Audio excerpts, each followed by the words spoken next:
pur și simplu șocat de ceea ce văd. Dacă spuneam acum câteva vloguri că nimic nu o să mă mai șocheze, nimic nu o să mă mai surprindă într-un mod negativ, ei bine, am greșit. Ceea ce am acum în fața mea este de-a dreptul și de-a dreptul inimaginabil. Doar în filme vezi așa ceva. E de Doamne ferește și nu glumesc. Priviți ce s-a ales din acest apartament, din acest bloc. A avut loc un atac chiar la 400 de metri de cazarea noastră. Aici au fost apartamentele oamenilor, casele oamenilor, oameni nevinovați. Au mai rămas două aparate de aer condiționat atârnate acolo sus și cam atât. Ce spuneți? Încercăm să intrăm puțin, să se ia cineva de noi. Realitatea, dragi prieteni, realitatea din Harkiv, al doilea cel mai mare oraș din Ucraina. Așa arată apartamentul omului. Dar nu există război. Toată lumea ne manipulează și acestea sunt persoanele care nu au avut cum să plece. Un bătrân acolo care stă pe bancă și se uită la blocul de mai devreme, gânditor. Repet, ne aflăm în centrul orașului. Cu toate acestea, oamenii încă locuiesc aici pentru că sunt persoane jos în fața scării.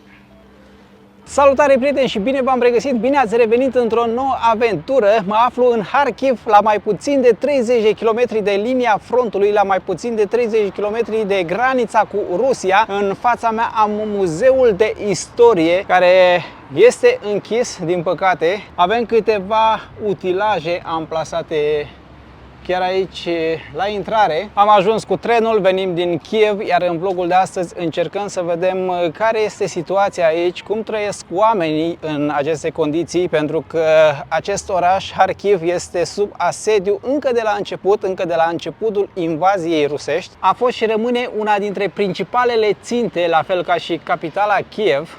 Cred că ne aflăm în piața Constituției. Foarte multe clădiri au geamurile baricadate.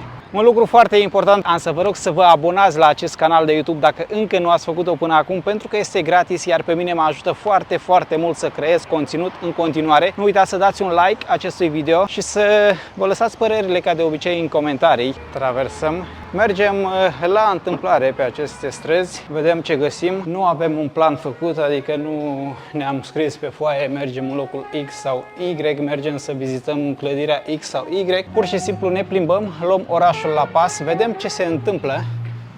Acolo în față avem un domn care cântă foarte frumos. Este foarte cald astăzi, sunt 36 de grade undeva pe acolo. Acest lucru mi-aduce aminte de Rusia. Foarte multe clădiri frumoase. Așa la prima vedere totul pare normal, orașul pare normal, dar realitatea este cu totul și cu totul alta. Spre deosebire de Kiev, aici lumea este mult mai tristă pe stradă, mă refer, în momentul în care te uiți la oameni, îi vezi mai posomorâți, mai triști, persoane la metrou care plâng, femei de obicei. Lucrurile se schimbă, senzația este din ce în ce mai ciudată. Senzația este din ce în ce mai apăsătoare și aici sunt probleme cu electricitatea, nu avem lumină cam de 2-3 ori pe zi. Aceasta cred că este cea mai mică problemă pe care o au acești oameni. Toate monumentele istorice importante, statuile sunt acoperite, sunt învelite cu saci plini cu nisip. Ne aflăm în centrul orașului, iar această zonă a fost grav afectată. Au căzut rachete aproape peste tot. Noi avem cazarea acolo în față, acea clădire care are geamurile baricadate. E greu să le vezi din apropiere pentru că aceste clădiri sunt foarte înalte. Pe aici cred că se poate vedea cât de cât. Vedeți cum arată. Da? Groaznic, terifiant. Iar acolo jos avem o cafenea, oamenii au scos mese afară și consumă ceva răcoritor. Știu că în această perioadă nu este indicat să te cazezi la un etaj superior, mai ales într-un astfel de loc, dar așa s-a nimerit. Pe Airbnb nu era afișat etajul, așa că norocul nostru. Hai să intrăm puțin, nu știu dacă avem voie, dar în stilul nostru caracteristic. Priviți cum arată. Wow! De nedescris. Este greu de exprimat în cuvinte ceea ce văd, ceea ce am în fața ochilor. Cam atât pot spune. Priviți ce a mai rămas din fațada acestei clădiri. Repet, ne aflăm în centrul orașului, în inima orașului, nu la periferie, nu într-un sat. Acolo avem și o biserică. Ce spuneți? Încercăm să intrăm puțin. O să se ia cineva de noi. Priviți ce e aici. Realitatea, dragi prieteni, realitatea din Kharkiv, al doilea cel mai mare oraș din Ucraina.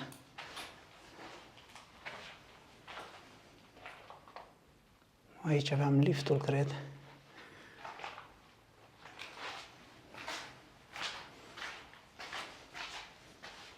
Nu știu dacă am voie să urc, nu știu ce vreau să găsesc. Cred că sunt sigur că nu o să găsesc nimic. Cam așa arată scara blocului. Ca după război, la propriu și la figurat. Calorifere. Aici am găsit puțină lumină. Apartamentele sunt blocate, ușile sunt blocate.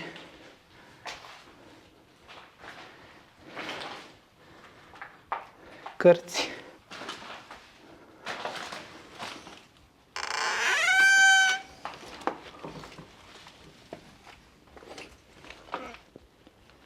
Așa arată apartamentul omului.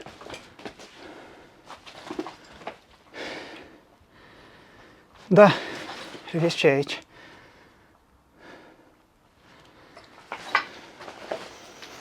Groaznic. De Doamne ferește.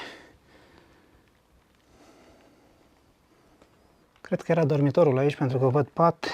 Dar nu există război. Toată lumea ne manipulează și avem parte doar de propagandă. Aviz amatorilor. Baia. Cam asta a mai rămas din baie. Iar aici cred că avem sufrageria. Nu, bucătăria.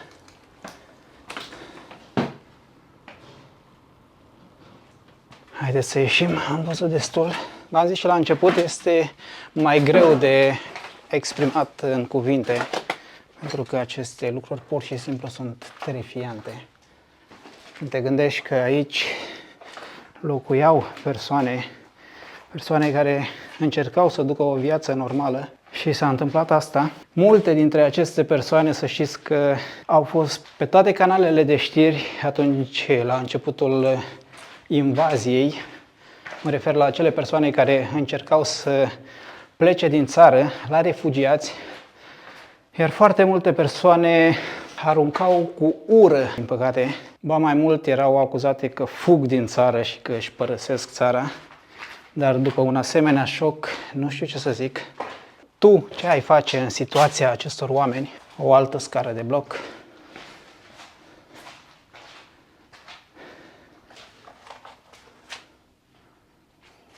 Încă se simte mirosul de lemn ars. Groaznic.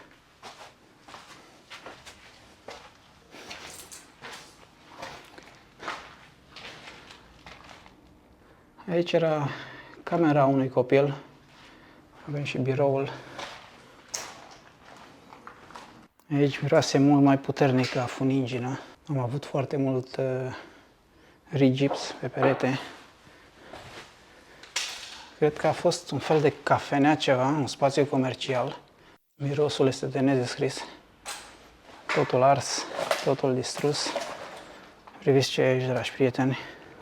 Pe jos avem foarte multă vată minerală, cred. Iar acolo este strada principală. Nu știu exact când s-a întâmplat asta. Nu cred că a fost foarte recent. Aici se poate urca. Nu cred că ar trebui să o facem. O mașină de spălat. Ce a mai rămas din ea.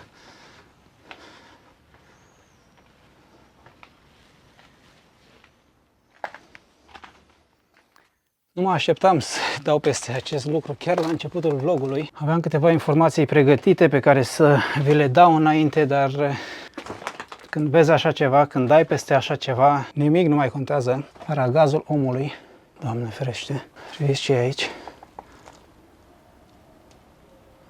Blănuri, borcane. Nu o să mai înaintez pentru că nu este atât de sigur. Aici cred că aveam o bucătărie.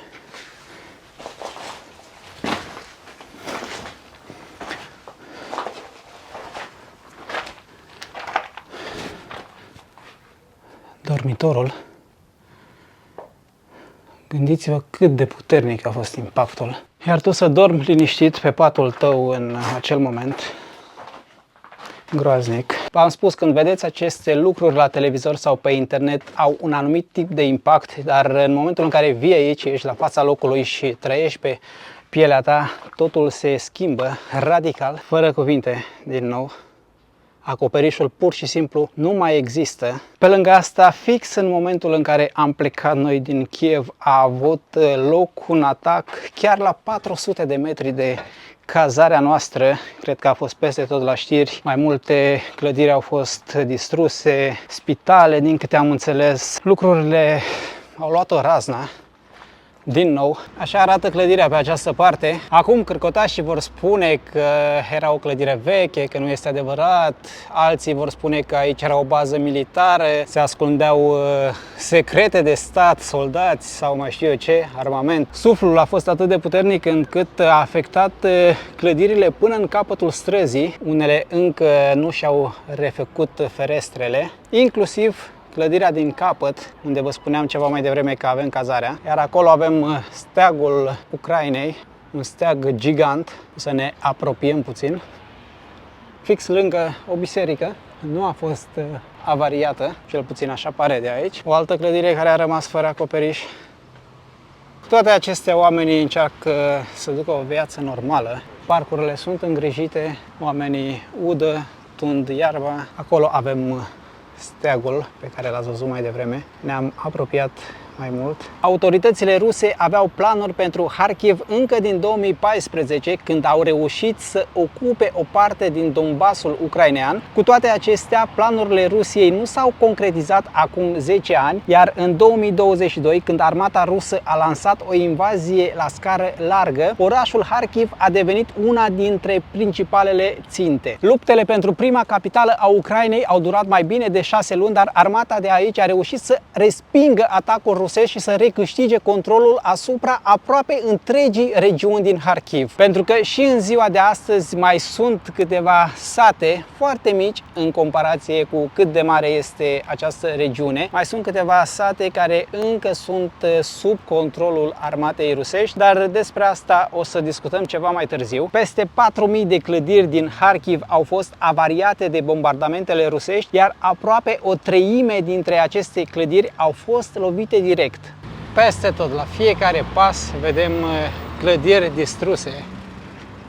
Și acolo în depărtare, ca și anul trecut, la capetele podurilor, vedem aceste locuri unde soldații pot sta pentru a proteja, într-un fel sau altul, accesul pe pod. În partea aceea văd o altă clădire avariată sau distrusă, așa că acolo mergem, ne îndreptăm pentru a vedea ce s-a întâmplat acolo. Sper să reușim să filmăm ceva. Până acum oamenii nu mi-au zis nimic că filmez, nimeni nu mi-a spus nimic.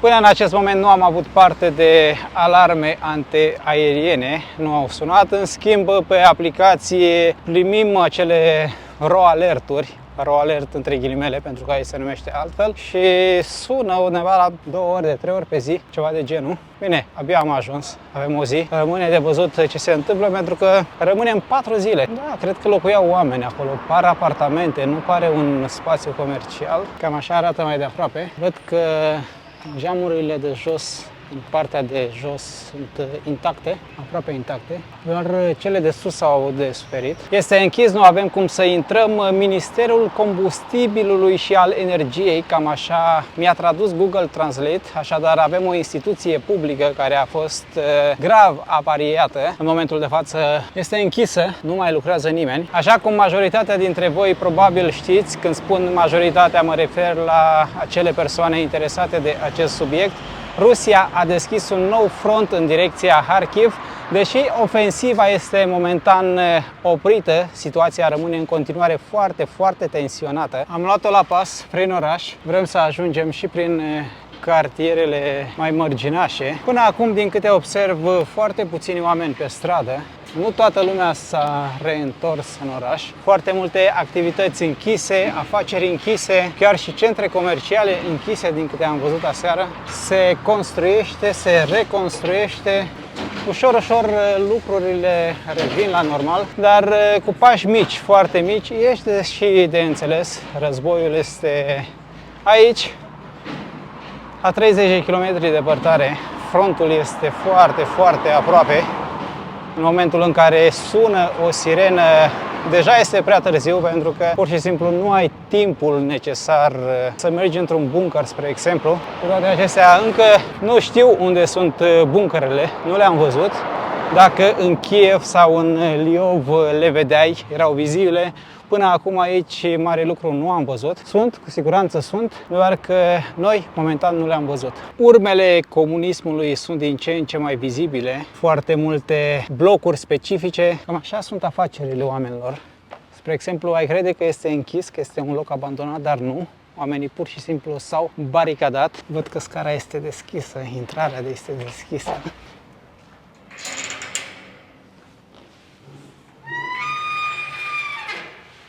Cam așa arată liftul. Este deschis pentru că nu funcționează. Oamenii nu au curent.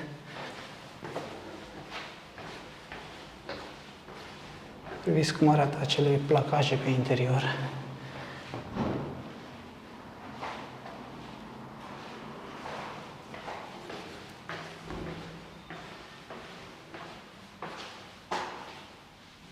Cam atât, nu are rost să mai urcăm. Este curățenie, arată puțin comunist, dar este curat. Andreea zice că am înnebunit, intru peste tot. De obicei. Grădina arată foarte frumos, îngrijită, curățenie. Nu e părăsit, oamenii locuiesc. Sunt sigur că pe interior apartamentele arată foarte frumos, mai ales că am văzut unele uși de la intrare. Dar pe afară cam așa arată. E clar, acest vlog nu o să iasă așa cum mi-am imaginat, pentru că am avut în cap o idee, am plecat cu o idee, doar că în momentul în care îi dau peste astfel de zone, trec peste, mi se pare mult mai interesant. Poate că informațiile le vom lăsa pentru vlogul următor, o să mai vină un vlog de aici. Am spus, rămânem 4 zile și cred că avem timp. Vă spun sincer, în această zonă nu pare că mai suntem în oraș. Cu toate că am făcut 5-10 minute, haideți să nu exagerăm, din centrul orașului până aici, foarte aproape. Am traversat râul, după care lucrurile s-au schimbat radical. Au dispărut blocurile, case. Ce nu s-a schimbat? Avem curățenie și aici. Caise, știu că te tentează, dar aici poluarea, nu știu ce să zic, trec foarte multe mașini vechi. Haideți să luăm și metroul, să vedem cum funcționează, care este treaba. Bine, noi știm cum funcționează pentru că de la gară până la cazare am luat metroul, dar vouă încă nu v-am arătat. Și aici avem afișe peste tot, se fac înrolări în armată. Nu ne spune și cât câștigă un astfel de soldat. Gata, ne vine metroul.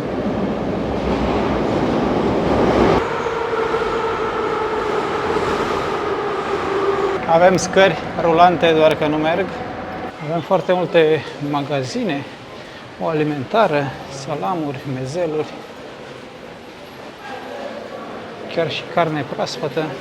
Cât de frumos arată această stație, este ceva mai nouă. Am văzut că sunt foarte mulți polițiști pe aici care pur și simplu te întreabă ce-i cu tine.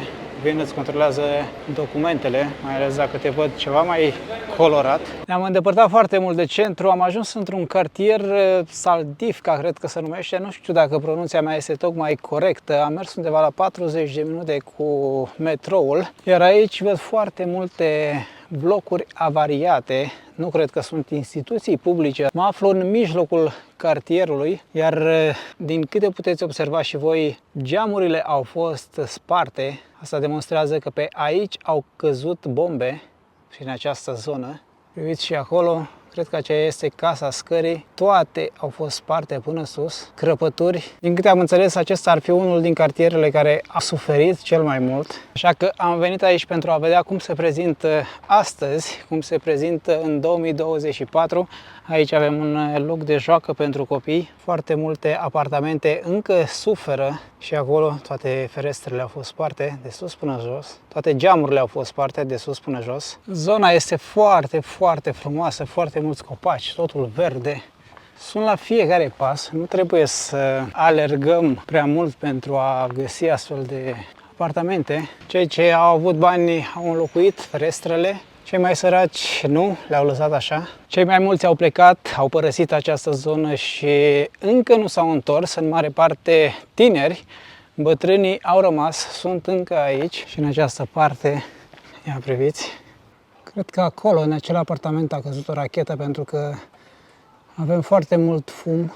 Priviți și pe partea cealaltă. Din păcate avem un copac în față și nu pot filma de la distanță. Da, trist. Pe lângă asta, din câte reușesc să-mi dau seama, acești oameni nu sunt tocmai bogați. Aici cred că locuiește clasa de jos, oamenii care muncesc, muncitorii. Bine, toată lumea muncește, dar înțelegeți ce vreau să spun. Pentru că această zonă este săracă, este vizibil acest lucru. Cu toate acestea a fost bombardată. Nu înțeleg motivul, nu înțeleg de ce. Acum sunt sigur că în comentarii vor fi foarte mulți experți în acest domeniu care îmi vor explica. Îmi vor spune că aici sunt baze militare sau au fost baze militare, că se ascundeau soldații, dar nu știu ce să zic. Pentru mine nu arată a baze militare, a puncte strategice aceste locuri. Dacă prin centru pot înțelege anumite lucruri, pentru că acolo, da, sunt clădiri importante, sunt sedii, instituții și să spunem că proiectilele au ricoșat și au ajuns și în blocurile oamenilor. Ei, aici ce s-a mai întâmplat? Pentru că aici, cât vezi cu ochii, totul a fost aproape distrus. Iar cartierul este foarte, foarte mare. O să vă las harta pe ecran pentru a înțelege despre ce vorbesc. Foarte mulți deja au schimbat ferestrele. Nici nu vreau să vă gândesc cum arăta acest loc imediat după atac. În această zonă drumul aproape că a fost blocat. Acolo avem un punct de control. Mergem în față pentru că văd și acolo în depărtare foarte multe apartamente distruse. Am dat și peste câteva blocuri noi.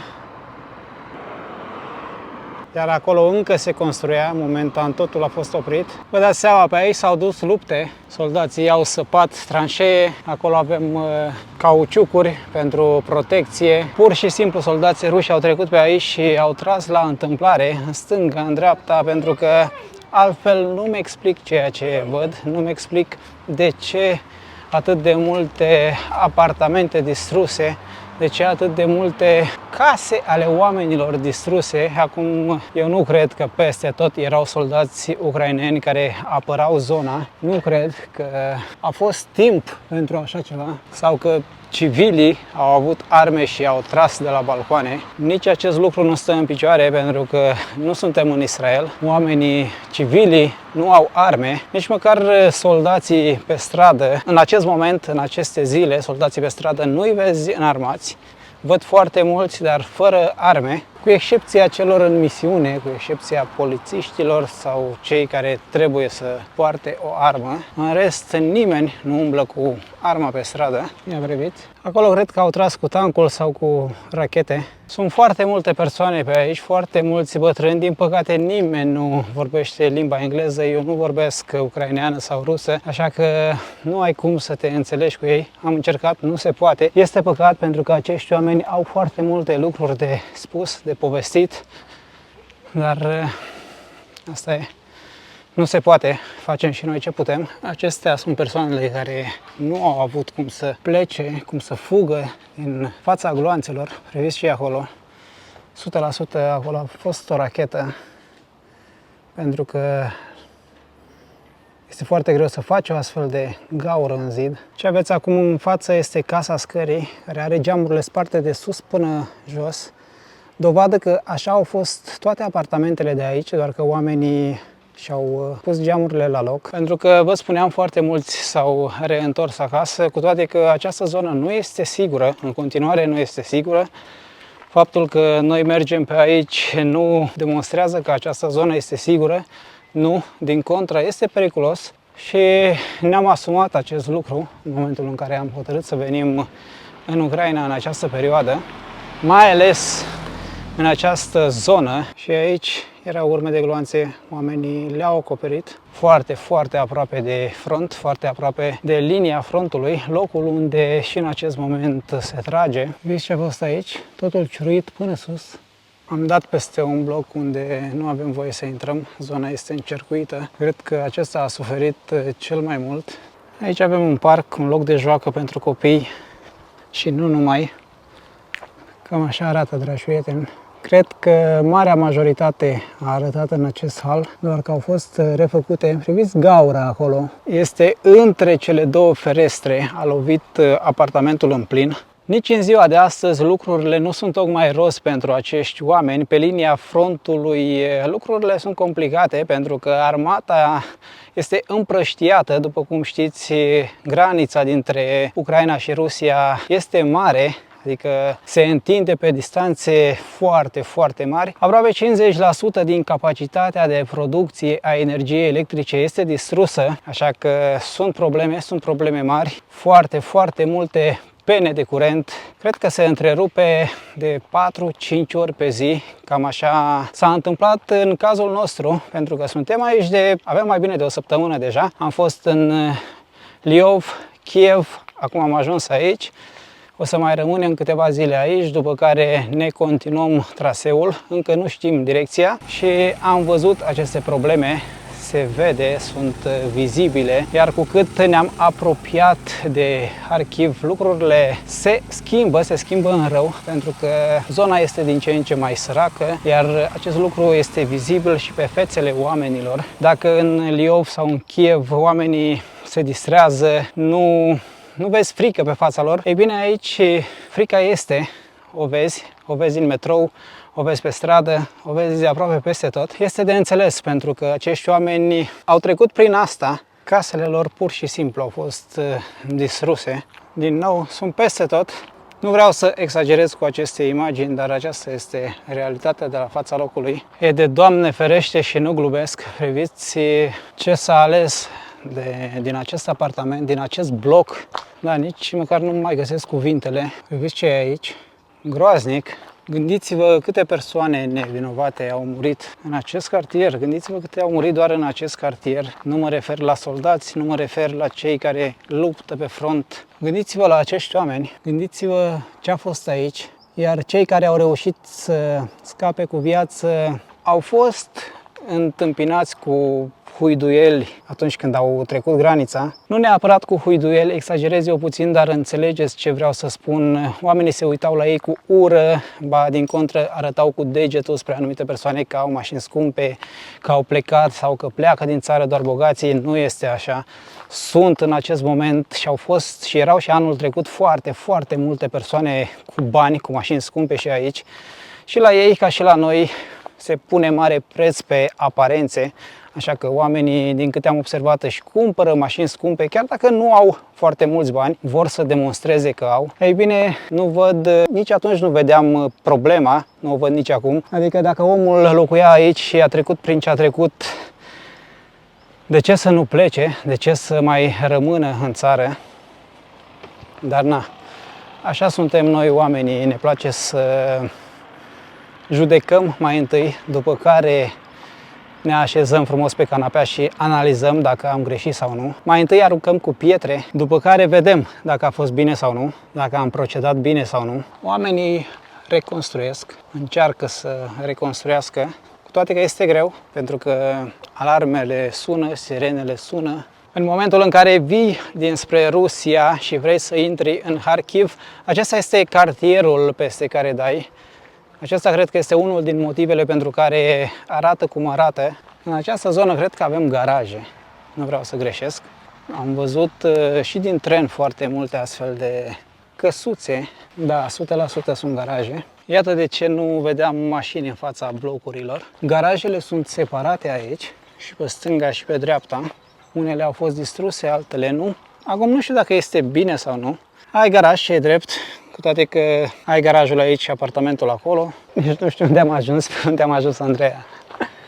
Andreea nu mai zice nimic, nu mai are cuvinte. Fără cuvinte, sincer. Da, e greu de exprimat în cuvinte senzația pe care o avem, pentru că te uiți în stânga, te uiți în dreapta și vezi blocuri, apartamente distruse. Munca de o viață a oamenilor o vezi distrusă. M-am uitat acum pe hartă și ne aflăm la fix 20 de kilometri de granița cu Rusia, la mai puțin de 20 de kilometri de linia frontului, pentru că rușii sunt intrați câteva sute de metri, cred, nu știu exact cât, în teritoriul Ucrainei. Așa că suntem aproape. Din fericire, momentan este liniște. Fără cuvinte. Cu toate acestea, oamenii încă locuiesc aici pentru că sunt persoane jos în fața scării. 2 apartamente au fost pur și simplu făcute țândări. Faza este că noi nici nu știm exact pe unde mergem, pentru că GPS-ul nu merge, Google Maps-ul nu merge. Toate aceste lucruri sunt bruiate din cauza atacurilor cu drone. Frecvențele sunt bruiate. Și o luăm și noi la întâmplare pe aceste străzi prin cartier. Cartierul este imens, poate fi un oraș în toată regula. Sunt și zone cât de cât normale, unde mai vedem și oameni. În proporție de 80% sunt persoane mai în vârstă, trecute de 60 de ani, doar că peste tot apartamentele au avut de suferit. Curățenia persistă, cu toate că oamenii au trecut prin ce au trecut. O Dacie, sigla de la Renault, un Duster. Da, vă spuneam că această zonă e cât de cât normală, îmi retrag cuvintele. Iar din când în când se mai aud salve de tun. Andreea credea că sunt tunete, dar nu. Trebuia să mă lași așa să cred. Se aud în depărtare, cred că la graniță, v-am spus că suntem foarte aproape. Aici avem un supermarket, ciuruit de gloanțe. Ce să vă mai arăt, pentru că nu mai are rost să vă mai arăt. Peste tot aceleași imagini, care din păcate se repetă. Copiii se joacă și văd acel bloc distrus în depărtare. Iar dacă își întreabă părintele ce s-a întâmplat acolo, ce îi spui copilului? Asta este întrebarea. Ce îi spui? Voi ce a spune? Lăsați mai jos în comentarii. Îi spui că Rusia a făcut asta, că armata rusă a făcut asta, așa formezi o ură în creierul acelui copil. Ce îi spui? Eu nu știu. Pe mine mă depășește subiectul. Fără cuvinte, priviți ce gaură am găsit.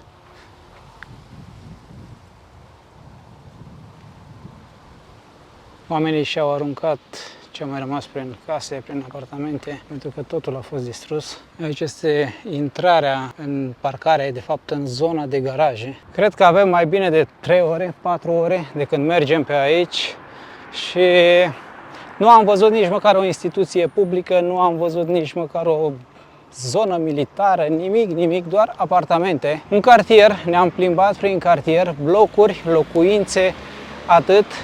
Din când în când câte o grădiniță sau câte o școală, în rest nimic, doar blocuri.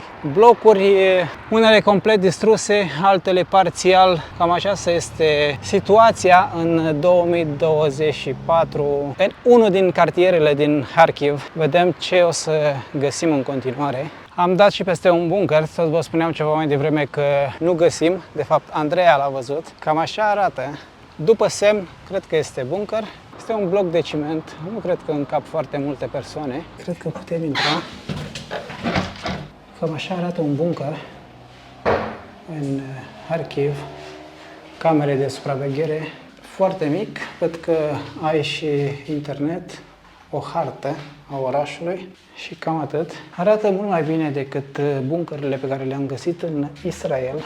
Da, acest spațiu îți poate salva viața în caz de atac aerian. Dacă ești norocos să te afli în zonă sau să ai timp să ajungi aici. Cred că sunt prea puține pentru că este primul pe care îl vedem. Mergem de atâta vreme pe jos, deci am făcut kilometri.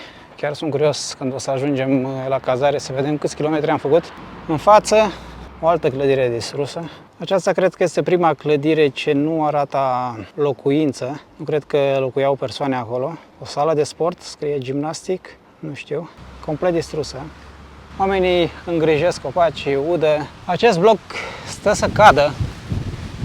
Priviți cum arată fațada.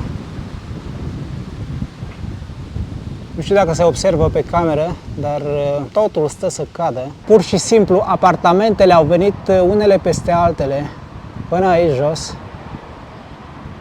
Groaznic. Se aud drone în depărtare. Din păcate nu avem cum să le vedem pentru că cerul este înnorat. Drone sau avioane. Să înțeleg că aici mai era un bloc ca acesta. Iar acum pur și simplu a fost ras de pe fața pământului. Cred că multe imagini o să le las așa fără cuvinte. Vă arăt și cam atât. Pentru că imaginile vorbesc de la sine. Până și subsolul a fost distrus. Nu mai vorbim de scară, intrarea în scară. Și aici era o debara. Am început să crească iarba prin asfalt. Parcă am ajuns într-un oraș abandonat. Aici avem balcoanele acoperite, iar mai sus aveam balcoanele. Pur și simplu au dispărut. Același lucru s-a întâmplat și acolo sus. Priviți gaura făcută în perete, în peretele interior. Iar în față văd mai multe apartamente care pur și simplu au dispărut. Cred că o să încheiem aici cu aceste imagini, pentru că, v-am spus, se repetă, sunt cam aceleași. Aici au fost apartamentele oamenilor, au fost casele oamenilor, oameni nevinovați. Au mai rămas 2 aparate de aer condiționat atârnate acolo sus și cam atât. Nu sunt instituții publice în această zonă, nu sunt clădiri importante, baze militare, nimic. Spații de joacă pentru copii și alte blocuri, alte apartamente. Avem un bătrân acolo care stă pe bancă și se uită la blocul de mai devreme, gânditor. Iar aici o apă, câțiva tineri care au ieșit la picnic. Priviți ce e acolo. Da, v-am zis, te lasă fără cuvinte, e greu să te exprimi. Haideți că ne-am apropiat puțin, am zis că o să închid acest vlog, dar îmi este greu să opresc camera pentru că sunt șocat, pur și simplu șocat de ceea ce văd. Dacă spuneam acum câteva vloguri că nimic nu o să mă mai șocheze, nimic nu o să mă mai surprindă într-un mod negativ, ei bine, am greșit. Ceea ce am acum în fața mea este de-a dreptul și de-a dreptul inimaginabil. Doar în filme vezi așa ceva. Priviți și corectați-mă, spuneți-mi dacă greșesc. Lăsați mesajele în comentarii. Pare o machetă unde poți să vezi în apartamentul oamenilor. Acolo avem debaraua omului de la penultimul etaj, cred că este penultimul etaj. Mare păcat că nu mai avem lumină foarte bună, dar cu toate acestea cred că se înțelege. Foarte multe lucruri se înțeleg. O bibliotecă, cam așa arătau caloriferele, au rămas atârnate. Acolo avem o bucătărie. Aici cred că avem un frigider. Da, pe aici a ajuns frigiderul. Până și stâlpii au fost retezați. Să zicem că în această zonă am fi avut ceva ce putea fi luat drept țintă, cu toate că nu știu exact ce este aici. Cu toate acestea nimic nu explică ceea ce văd. Acum eu nu știu care sunt regulile, care sunt legile după care acționează armata rusă, pentru că să faci așa ceva, să distrugi cartiere, să distrugi casele oamenilor, nu știu. Înțeleg, e război, înțeleg că pot fi victime colaterale, înțeleg multe lucruri, dar ceea ce am văzut astăzi aici nu pot înțelege asta. Mai devreme spuneam că nu am văzut oameni fericiți, nu am văzut oameni zâmbind aici, spre deosebire de alte zone. Acum înțeleg cu adevărat de ce, pentru că pur și simplu nu ai cum, nu se poate. Oamenii sunt triști, posomorâți, supărați, foarte multe femei le vezi plângând pe stradă. Înțelegi, când vezi asta, când vezi ce văd eu acum, înțelegi. Se aud sirene, se aud focuri de armă, se aud din ce în ce mai tare, dar v-am spus, toată lumea merge liniștită pe stradă.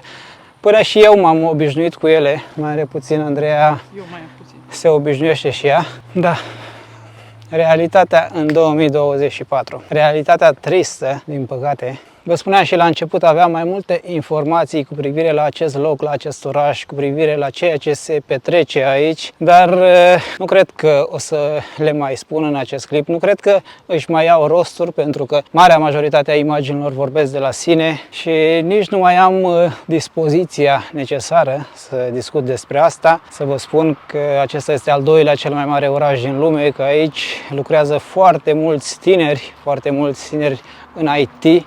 Este o zonă extrem de importantă pentru economia ucraineană. Cred că acesta este unul din motivele pentru care Rusia își dorește cu orice preț acest loc, dar cred că o să revin cu informațiile în clipul următor. Aici rămâne așa, rămâne cum a ieșit.